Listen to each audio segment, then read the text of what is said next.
Hello and welcome everybody. This is your host Learbach, and you're just in time for a quick look at Nubby's Number Factory. This is a puzzle game. Don't know how to explain it, but just kind of go in and we'll just go ahead and play it. So when you first start off the game, you only have classic mode to choose from. And you have just this one supervisor, Tony. By the way, as you unlock more, because you get stars to unlock more supervisors. They're all like variants of the same guy. You got Octoni, Tony Jr., Gobloni, and I don't know what the rest are yet because I haven't unlocked any of them. So we'll just show you the basic experience here. Actually, I got a better idea. I'll abandon this game because I can kind of show you the tutorial that I'll probably explain a little bit. Hey, you must be the new employee that they were telling me about. My name is Tony, and I'm going to be your supervisor. My job is to show you how to run the factory. I don't really care about your name or anything like that, so let's get into this. Yeah, it sounds like an actual supervisor right there.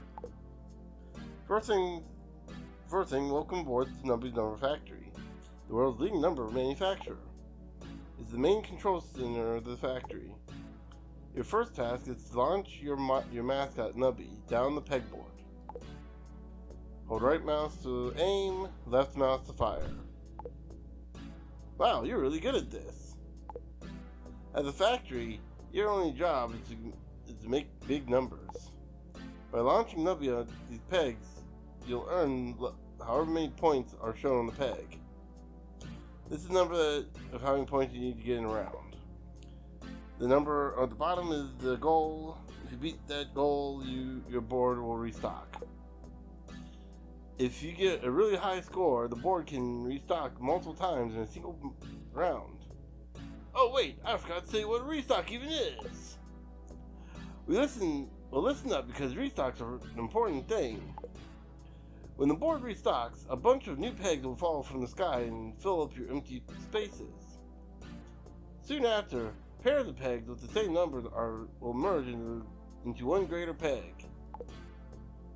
Let's try it out. Keep launching Nubby until you beat the goal. Right mouse and left, okay. Pegtacular, that was pegalicious. You're a star. Just kidding, no you're not. Okay, we're almost done. To recharge your new pegs, press the jumble button. Nice. Launch Nubby once more. And so as you notice, as you hit the pegs, it starts to half them, but you bounce off them, so you don't go straight through them like you do when they're at one. So you might have noticed that Nubby goes through some pegs, but not others. Nubby will break through ones, but will bounce off of any peg greater than one. Alright, bud. That's it for the tutorial. You'll figure out the rest for yourself. Oh, wait! I forgot about one thing. Every time you launch Nubby, you lose one life. If you run out of lives, the sun will explode. That's kind of important to know. Luckily, every time the board restocks, you get one life back. As long as you keep making big numbers, nobody gets hurt. Sounds like a threat. Okay, now I'm done. Thanks for not pressing the skip tutorial button. I know that was difficult for you. I'll start you off with a fresh new factory. Good luck now. Okay, so here's the actual gameplay. So yeah, there's a little bit more to it than just that as well. So you want to try to meet your goal. You want to restock. I think you can only restock up to 5 extra Nubbies. But every time you restock, you get a coin per restock. There you go. And that coin can be used, as you could probably guess, in the shop. I'm gonna refresh. There you go. You got a nice stock there, and we can use it as a restock to buy items. Let's see. Roll. See. Oh, get the sea cucumber. I like that one. And we'll save that. So if there's an item that you want, that you see that you can't afford yet, you can hover over to the ice icon here to freeze it. You can only freeze one item at a time, but that will make sure it shows up next time you go into the Nubby Mart, and hopefully you'll have the coin to spend on it. Now, one thing I'm sure you guys have noticed that this looks like a very, very old game. Like something from the 90s. Like visually it looks like an old 90s game. And I think it's designed to look like that on purpose. I mean, obviously there's a lot of people that like share that kind of aesthetic. And it's part of the thing, it's part of the game's charm. Right? But yeah, this is basically the entirety of the game. Our goal is to eventually make it, I don't want to say like 80 or so rounds. We want to actually make it to the sun. So what's going to happen eventually is once we get high enough,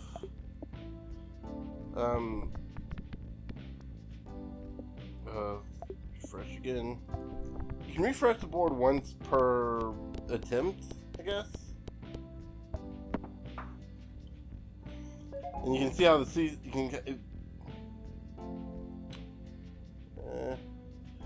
can see how the sea slug here, every empty peg space will give points equal to the total amount of pegs that have been popped. This round, you can see how that becomes useful. Now we get perks. There you go. These perks have interesting abilities that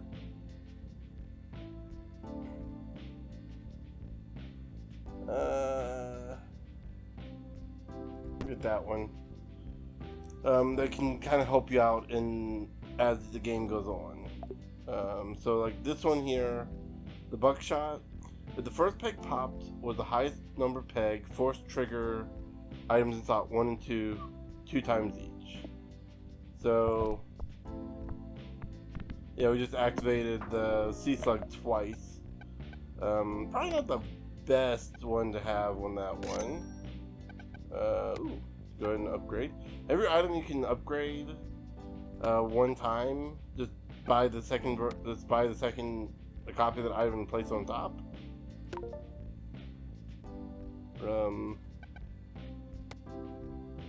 That. You know what? Let me get monstrosity. If you want to sell an item, you can right click and then click on it again to sell it. I'm gonna swap you guys over. I think that'll work.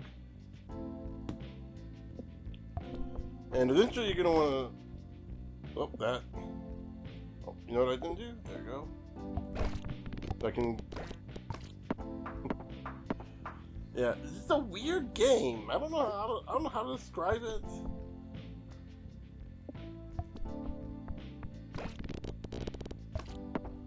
I've beaten the game once. I've gone to the sun and completed the game one time, which is how you unlock the seed mode, where you can just kind of select your seed.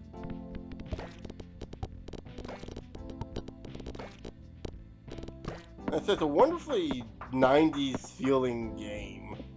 Like it's amazing how people are starting to get getting to that point where we're gonna start capturing, people are gonna start capturing the essence of the 90s very well.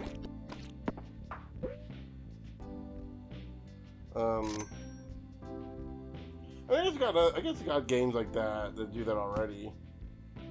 Okay, and of course, and I'm not gonna. Okay, oop, there we go.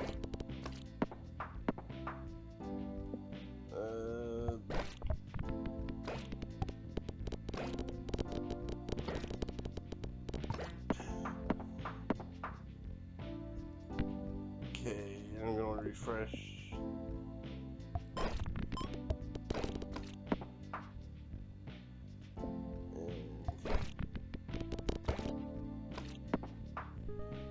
And let's see. So we're going to start banding out. Cactus would be a good one to get. Good here. Ooh, like the jacks. You can hold on to that. A lot of these items will kind of help, like, do more, like, hit more pegs for you.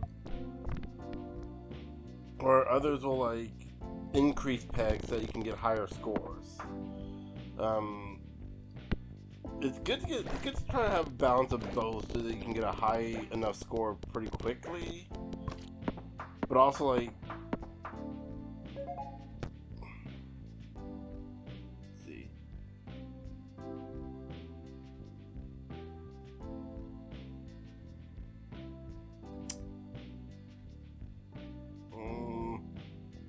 Let's skip. Sometimes skipping is better because then you can get the money instead, and that can be more useful for what you're trying to strategize on.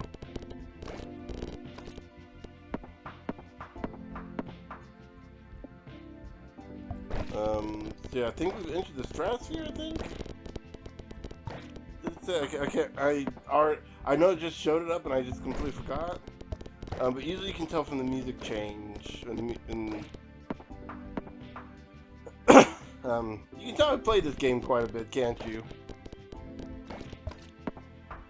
Ooh, good. Yeah, we might as well. There we go.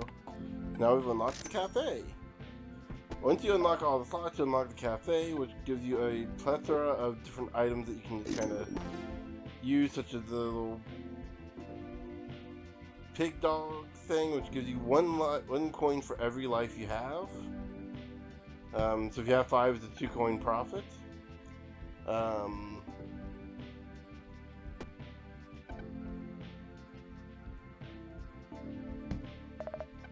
And more importantly, we want to save. Hold on to that.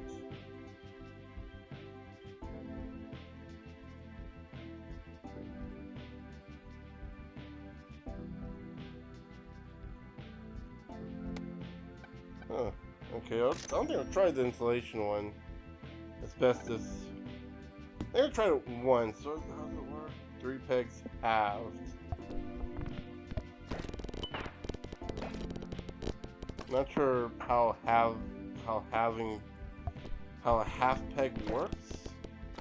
It's like whenever you hit something, it has it. But that doesn't seem like. So I don't know what having a peg means. So what'll probably end up happening is I'll end up giving up. Well, that's. There we go.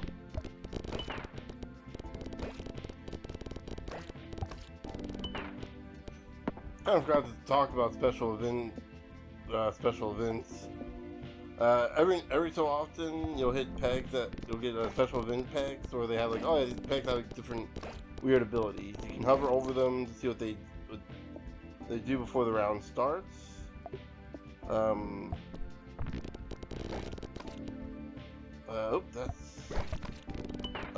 Did not mean to do that, but okay, that works.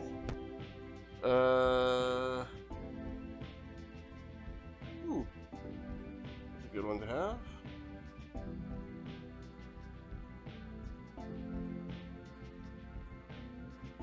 Next peg's popped, which we have 1, 2. I think the waffle perk works better.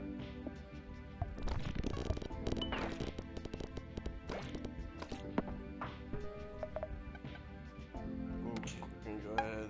Before we do that, always go into the cafe and check. They have the hot dog.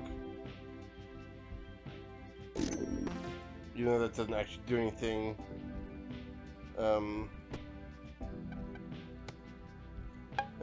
There's actually partly a strategy for doing that too. So there's one of the books we could have had earlier instead of the buckshot. Relied relied on how many food items we ate in the cafe, which is something I kind of tend to try to rely on too. There's a few different items from there that are very useful. The hot dog, as you may have guessed, can be very beneficial if you're good at keeping your lives.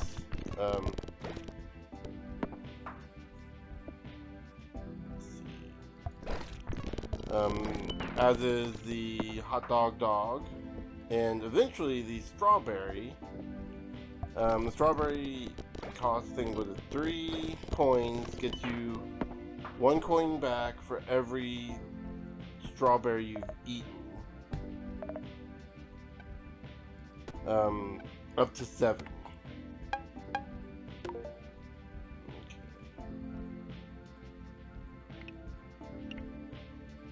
Asbestos does something, but I'm gonna save for the flamethrower because I like the flamethrower better. Basically, I like to go for like trying to clear the board. Personally, it's like getting the board clear, but also having something like the kazoo, which doubles a random peg. So stuff like having an item, like 1 or 2 items that increases pegs. All of the rest kind of go for attack. Seems to be a pretty good winning strategy. Or at least to my experience it does.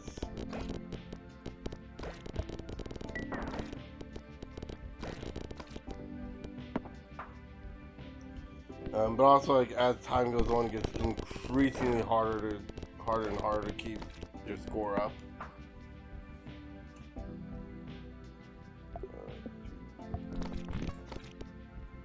And sometimes you just have bad drops like that one, or just Nubby will bounce right over and just fall right down at the end.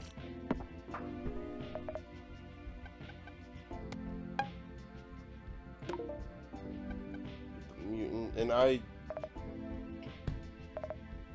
oh, there's a strawberry, so we wouldn't have had enough for the mutant. The monstrosity. Oh well.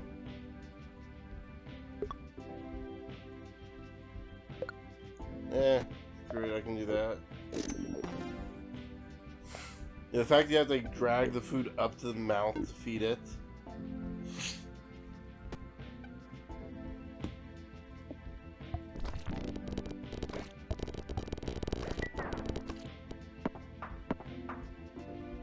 Okay. When this peg is popped, all pegs copy this peg's number. So let's switch that and get a higher number. Kind of oh boy. And the sun explodes because we got a bad peg. We got a bad peg sport power thingy. But yeah, so that's the basic game. Let's see. I kind of like. I kind of goblin-y. You receive 3 coins per restock instead of 1, and your maximum coins are raised to 200. You lose 2 lives, however, when you fire Nubby, as opposed to just 1, but it's usually not a problem. At least not early game anyway. And you can build up enough cash. Doing enough restocks, you can get a lot. So we can go ahead and get the flamethrower. We can get the crazy straw. That's another good one. And not a big fan of the dinosaur one because that halves the I can randomly halve a peg. I might save the pants.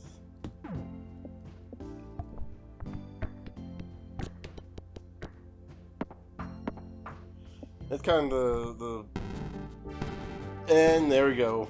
Got a game over.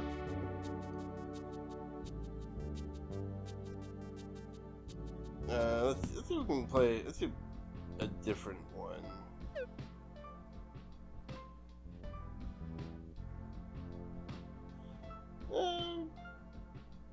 Yeah, we can do Octoni. He has squids. Squids copy the item to the left of them.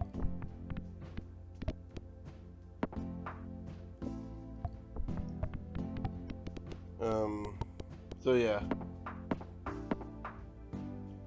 Doing pretty dang good so far. There you go. So there's our first squid. And just grab that one and we'll free the flamethrower. Get. Okay. So we're making some choices. And we're making some massively bad choices right now. Very bad choices. Okay, there we go.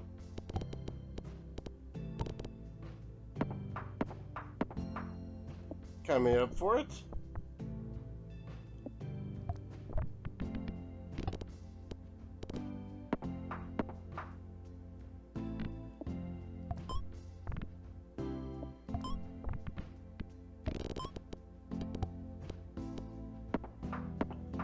Yeah, we're struggling a little bit, but we'll get there eventually.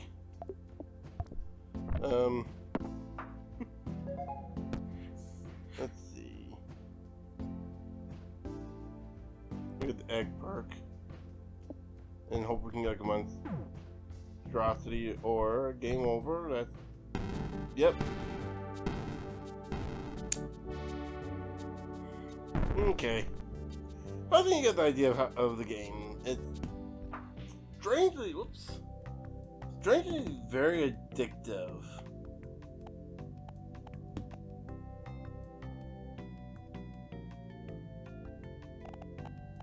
Huh. Okay, I did not know there were key bindings to this game. To be honest, up until today, I never checked the pause. I never paused the game. But yeah. Very fun, very interesting game. Or at least very interesting in terms of its aesthetics. But it is fun. If you liked what you saw in here, if you're into like little puzzle games like this, like little dropper puzzle games, I would definitely recommend checking it out. It's fairly cheap. In fact, let me see if I can find it on. Hold on. I'm gonna grab my keyboard.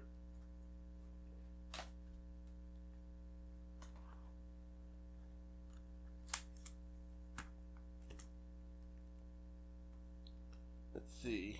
There you go. I've got a demo. It's $5, so I'd definitely say it's worth checking. I'd definitely say it's worth the $5. But yeah. That said, yeah, I'd recommend the game, and I'll see you guys later.